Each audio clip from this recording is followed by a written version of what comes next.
the latest happenings with the State Attorney's Office. As I mentioned in my quarterly update back in April, I was going to be conducting an audit on the building, and I will be talking to you a little bit this morning about what that audit has revealed and where we go from here, as well as some other information regarding the non-arrest cases that I know you all have been waiting to get some information on.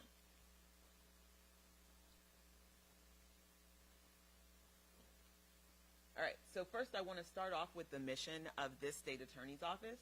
It is to use data-driven methods to hold offenders accountable, to provide restorative justice for victims, to redirect children and people in need of services in an effort to build stronger, safer communities, aiming to achieve the highest standards of ethics and competence in order to promote a fair and equitable legal system, thereby promoting public safety. So, with the non-arrest backlog, in April I told you that we had 13,670 non-arrest cases in our backlog. I am pleased to report that today we have only 10,687 cases in our backlog. So what this means is that we've seen a 21% decrease. That is 2,983 cases that has been reduced. And what we've seen is 1,600 cases processed, 1,599 that have declined to been filed, and 40 actual charges that came from that. So this is really important because with the help of statewide prosecutor's office, they assigned 6 prosecutors to our office, and their sole mission was to help us to bring down this backlog. And what we've seen is that in a duration of 4 months, at a rate of about 746 cases a month, we've seen that 2,983 case decrease in our backlog. So it's a great start. We've done very well with those numbers, but I think it's really telling and really important to note that it took the full-time commitment of 6 additional prosecutors in this office to show this 21% decrease in our non-arrest backlog. So this was basically in alignment with what I stated back in April when I said, listen, this is a problem and we need assistance. Thankful to the Office of the Statewide Prosecutor for sending us assistance, and this is what we have seen as a result of that assistance.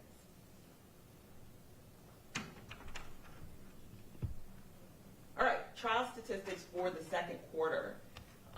We have seen a decrease in our trial statistics for the second quarter, and that is not what I wanted to see.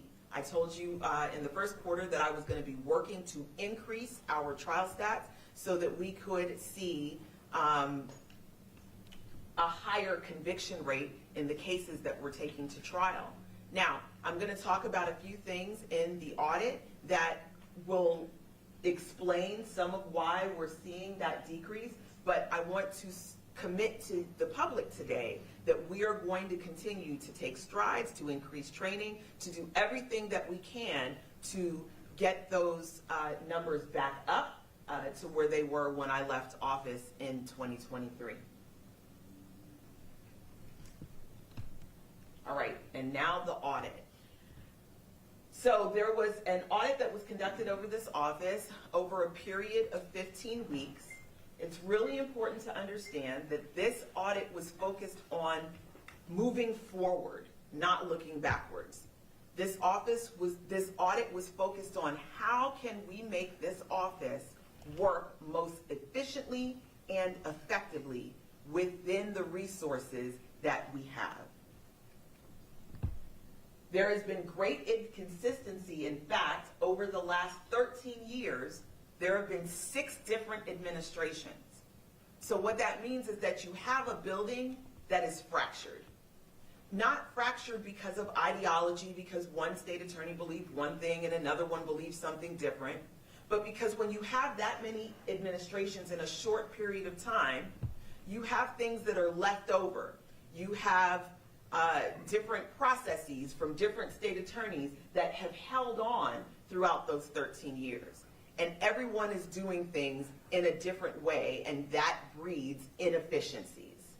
So the office is not working collaboratively. The office is not functioning in a way that's conducive to our most effective and successful prosecutions. So the purpose of this audit was to evaluate the office and provide data-driven recommendations that can guide us towards a more efficient, effective, and sustainable organizational model by analyzing our workflows, developing benchmarks, and creating a roadmap on how we move forward from here. Our goals were to reduce burnout and strengthen support for our attorneys, to clarify roles and define employee responsibilities clearly, to standardize our evaluation process, to streamline our workflows, and enhance communication and collaboration internally as well as externally. The methods that were used is that there were 288 staff surveys. There were 54 employees interviewed. Our structure of staffing and chain of command was reviewed.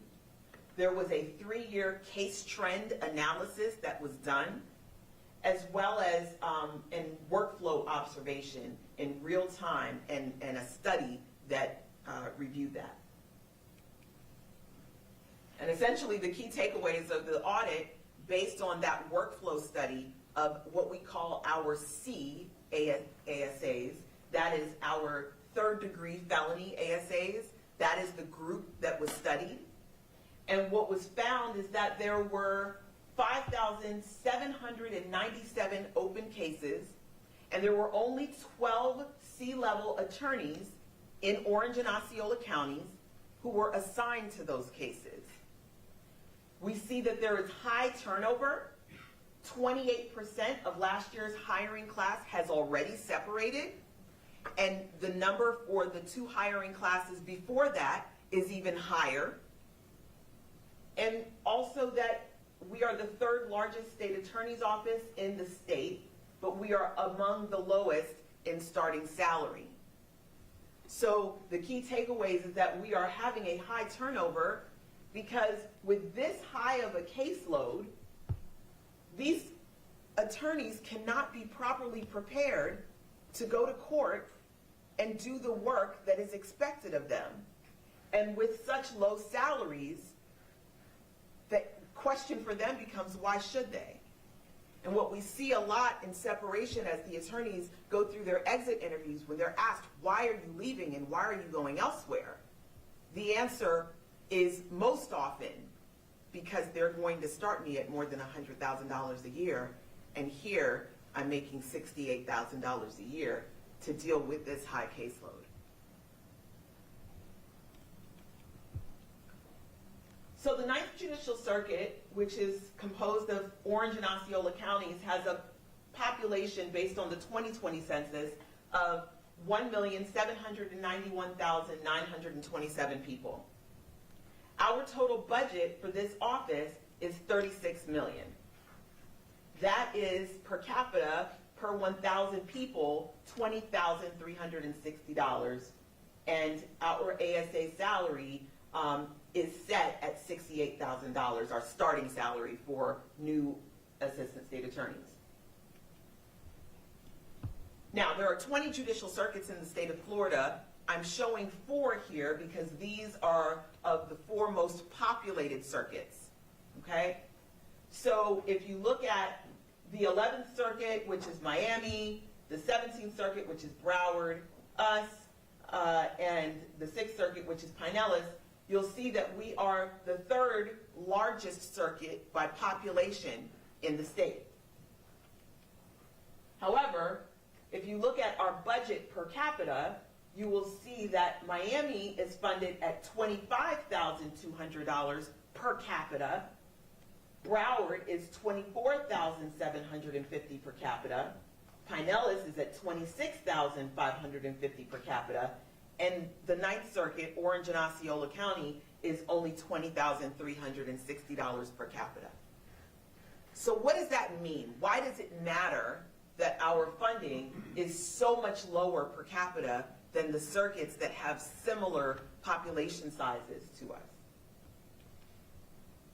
Well, again, looking through the population size, again, you see us here, we come in third, but when you look at the budget, we come in last.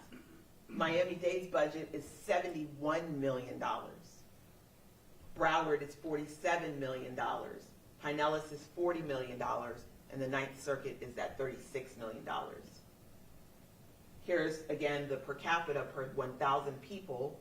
You see, again, we come in last at $20,000. And here are the starting salaries. Again, you see we come in last at $68,000.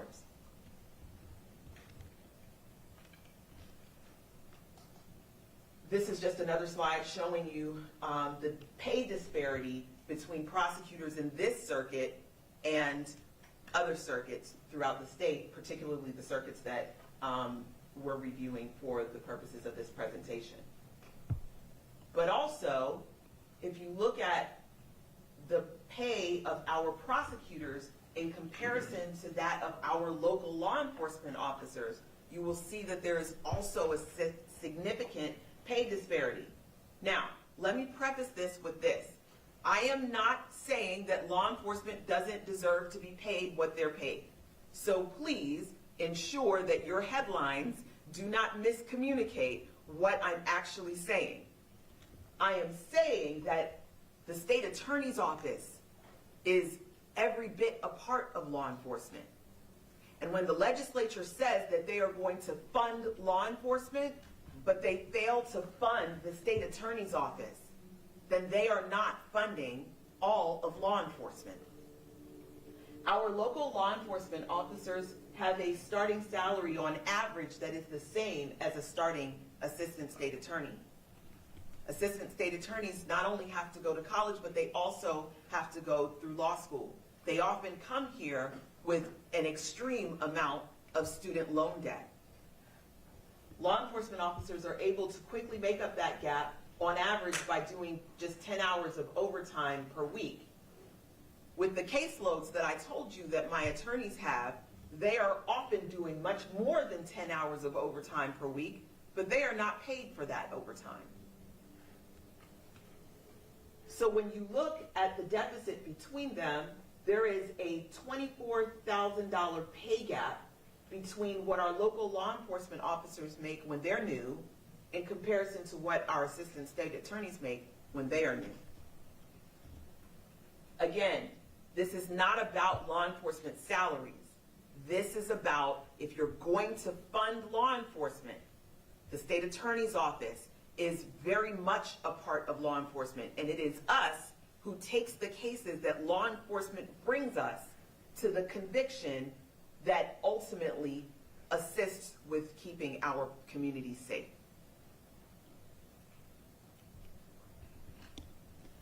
Additional key impacts. The legislature granted additional judges to the judiciary here in the Ninth Judicial Circuit. We did not get any additional attorney spots with that. So what that means is that I have lawyers that are required to be in multiple places at the same time.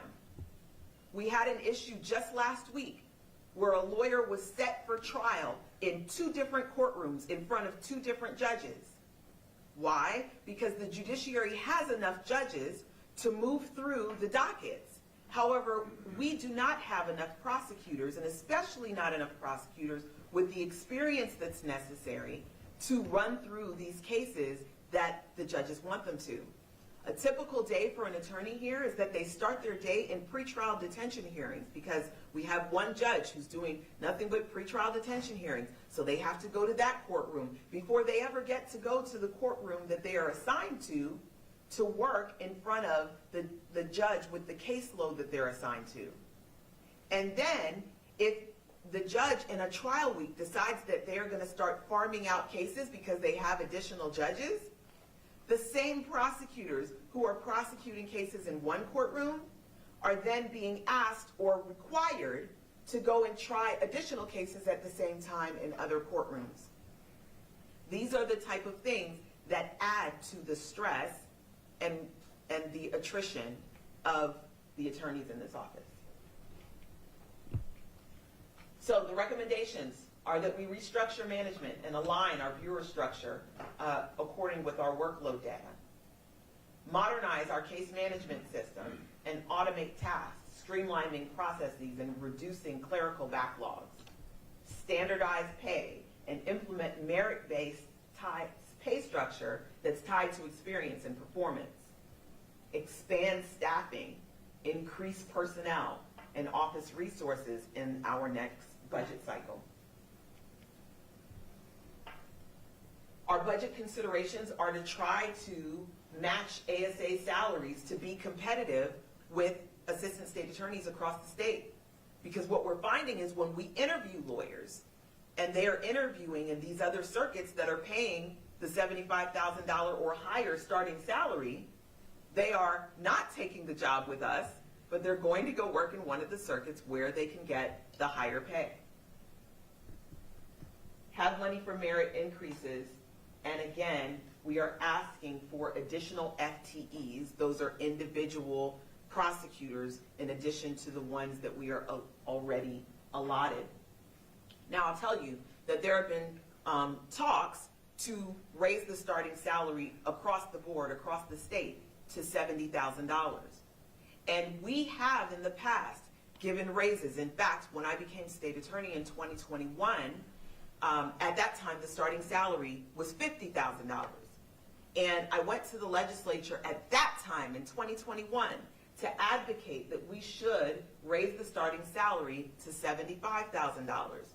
The legislature gave a temporary increase and didn't fund a continuing increase. Well, our office continued to fund an increase in salary, not to the 75, but ultimately up to the 68 that we are currently hiring people. But here's the problem. The problem is it's not sustainable because our budget does not cover those increases. So if we raise our starting salary to $70,000 as is being done across the state, ultimately we are going to be at a budget deficit. We are not going to continue at that rate because the $36 million that the legislature has assigned to our circuit will not support that. But we also need people in this building to prosecute these cases. So our audit has provided us with a 5-year implementation plan starting right now in the fall and continuing through the fall of 2030. There are different steps and different phases.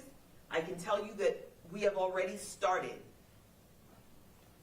We are in the process of developing a career development program that will allow us to retain lawyers, to train them more, to help them feel more comfortable in the building and with their roles and what they're doing, and that will provide them with increases based on their level of experience. We have asked lawyers to give us a 3-year commitment when they come in, and many of those lawyers fulfill that commitment. We are creating a standardized employee evaluation process that will allow the lawyers to know what exactly is expected of them and give them feedback as they go through their tenure here on what they're doing well and what they can do better and how they can attain the next level of employment. We have an electronic case management working group that has been developed to help us revamp our very old system that was built back in the 80s. So we have a case management working group that's working to look at the products that are currently available and how we can bring our case management system into 2025. And we have legislative meetings that are scheduled to again request additional fundings and positions for this office to lighten the load on the attorneys that are here, to help us to provide competitive salaries, and ultimately because I don't want to be in a budget deficit. It is very important to me that I handle taxpayers' dollars well and responsibly. And what I don't want is to get down the road a few years and then have to be in a position to ask people to furlough because we don't have the funds that are necessary to pay salaries. And ultimately, as we give raises without receiving any more funding, that's where we're headed. But I have to give raises because if I don't, we won't have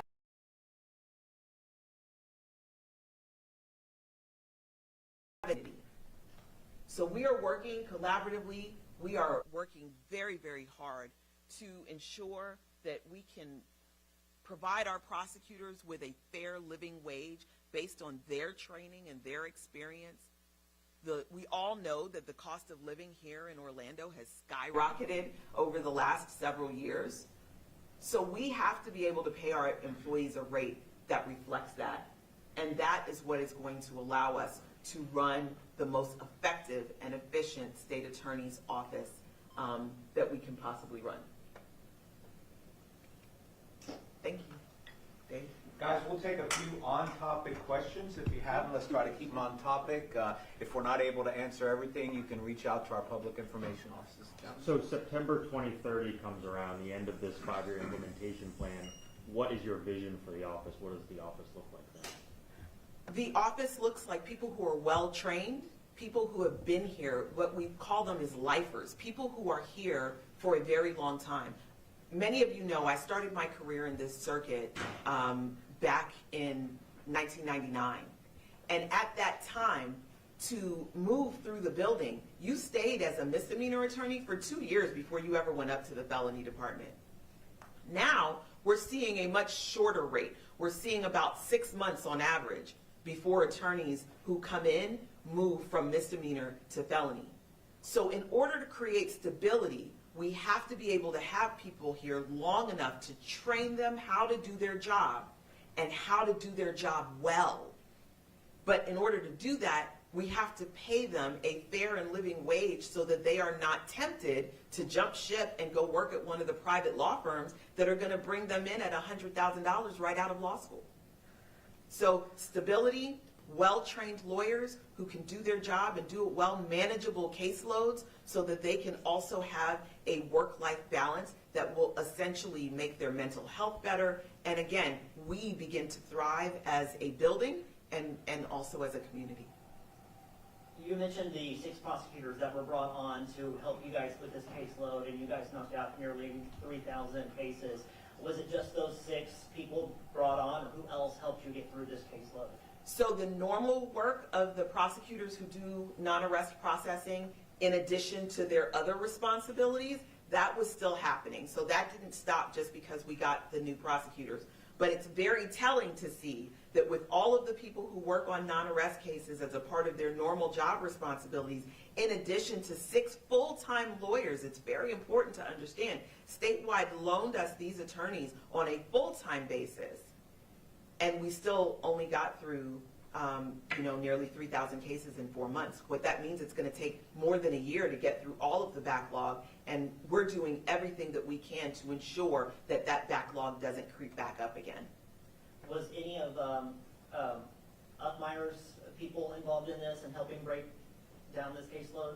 So they are people from the Office of Statewide Prosecution, and at the request of the Attorney General, those individuals came here, but they work for the Office of Statewide Prosecution. And are they continuing to work in this office indefinitely, or is there some sort of a deadline? So from my perspective, they're going to continue to work until the backlog is cleared. I understand I'm not the one who owns that decision, but that is what it's going to take for us to solve this problem. And as far as your policy on non-arrests as it pertains to law enforcement, what has been the response since then? I know that there was a controversy when you first rolled that out. So, we've been working diligently and collaboratively with law enforcement and the judiciary to try to find alternatives to the way it was working before. And we've seen a lot less non-arrest cases come into the building, so that's wonderful. We were working with the judiciary to try to alter our summons process to make it more feasible for all parties involved. We weren't able to get there, so we are continuing to work on different solutions that will work for our office as well as law enforcement, and it's a continuing work in progress. And how has the relationship been with the Orange County Sheriff's Office that policy is put in place? So Dave here, he is leading the working group on the state attorney side, and we are in constant communication with them, and they come over and bring us cases for us to look at so that we don't have to let them go sit on a shelf. And I think this is much better for the community because they don't have to wait and have justice delayed. Is this kind of like a compromise then from their initial misgivings with it? I don't know if it's a compromise. I don't know. I don't think I can answer that. I know that the system, the way it is now, is working. In regards to your desire for better trained attorneys, do you have any concerns that there are current attorneys in your office who aren't meeting the standards you expect due to a lack of training? So my concerns are that our expectations for lawyers 6 months to a year out of law school are unrealistic. It's unrealistic. It's unrealistic to expect that someone graduates from law school in May, takes the bar in July, starts working in the office in August, and they're trying felony cases flawlessly within 1 year. That's unrealistic, especially with the fact that we have 29% of the attorneys in our office, only 29%, have more than 5 years experience. Only 29%.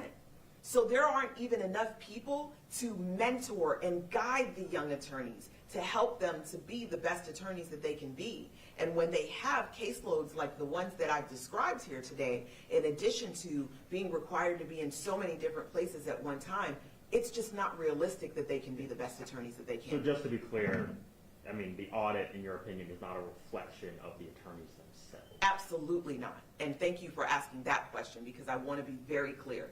The audit is not a reflection on the attorneys. The audit is a reflection on the fractures within this office that we are going to be working diligently to repair. Back on the topic of the non-arrests, I kind of want to follow up on something you mentioned. What do you tell agencies that have these arrests or have these cases that are just sitting on their shelves? So the cases were sitting on our shelves, and I mean, they're cases that they're not bringing to your office because there's not been an arrest. so what they have been instructed to do is if they have a case that they are not able to make an arrest on, they cannot issue a notice to appear on, then they need to contact our office and we will sit down with them to work through whether or not this case can go forward. So they also shouldn't have any cases sitting on their shelves. It wasn't to stop cases from moving the system, but it's really important to understand that there are many ways that you can bring a case into the system. An arrest is one of them, but there are also adult civil citations. There are also notices to appear. These are non-arrest situations where an officer can require someone to appear either at the state attorney's office for an adult civil citation or appear in court with a notice to appear. So the intention here was not to increase arrests. However, there are sometimes those cases where an officer believes they have probable cause, but they don't know if it's going to be enough for us to be able to prove a case beyond a reasonable doubt. Those are the cases that we encourage them to come in and sit with one of our attorneys. Don't just send it over and let it sit on the shelf. Let's get to it right now. Because when the case sits on the shelf, the evidence is going to start to deteriorate. The witnesses are going to start to move, and the value of the case decreases. So it is definitely in the best interest of the public for us to handle it right away. We have time for one more, and then the state attorney has another commitment. One last question. This one's a little off topic, but where are you in making a decision on whether Officer Christopher Moulton will face charges in that case regarding the pursuit where a pedestrian was killed? So we do not discuss ongoing and open cases, so I'm not able to make a comment on that, but as soon as a decision is made, I'm sure you all will know about it. Okay? Thank you all so much for coming.